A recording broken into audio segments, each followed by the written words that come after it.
Hi my dear friends, எல்லோரும் எப்படி இருக்கீங்க? Welcome to Mottu creation. So இன்றைக்கி நம்ம நோம்பு கஞ்சி தான் செஞ்சு ட்ரை பண்ண போகிறோம். ஸோ ஃபர்ஸ்ட் அதுக்கு நான் பச்சரிசி ஒரு டம்ளர் எடுத்திருக்கேன். அப்புறம் பாசிப்பருப்பு. ஸோ நெக்ஸ்ட் பார்த்திங்கன்னா குக்கரில் எண்ணெய் ஊற்றிட்டு ஸோ பட்டை, லவங்கம், கொஞ்சமாக சோம்பு, ஸோ ஏலக்காய் இதெல்லாம் போட்டு இஞ்சி பூண்டு பேஸ்ட்டு, அப்புறமா பார்த்திங்கன்னா 2 பல்லு பூண்டு, கொஞ்சமாக கருவேப்பிலை, அப்புறம் வெங்காயம் போட்டு நல்லா வதக்காச்சு. ஸோ நெக்ஸ்ட்டு நான் ஒரு தக்காளி போட்டிருக்கேன்.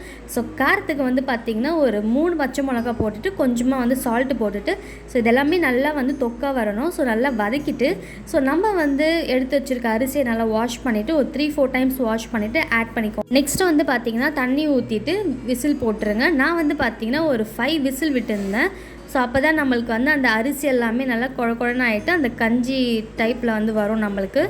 ஸோ இப்போ பார்த்திங்கன்னா சூப்பரான கஞ்சி ரெடி. ஸோ இந்த டைமில் விசில் எடுத்துகிட்டு தேங்காய் பால் ஆட் பண்ணிவிட்டு கொஞ்சமாக கொத்தமல்லி தூவிட்டு ஒரு 5 மினிட்ஸ் நல்லா கொதிக்க விடுங்க. ஸோ அண்ட் ஃபைனலி நம்மளுக்கு ரொம்ப டேஸ்டான ரொம்ப யம்மியான நோம்பு கஞ்சி ரெடி. இந்த வீடியோ பிடிச்சிருந்தா மோட்டு கிரியேஷனை சப்ஸ்கிரைப் பண்ணுங்கள். தேங்க்யூ.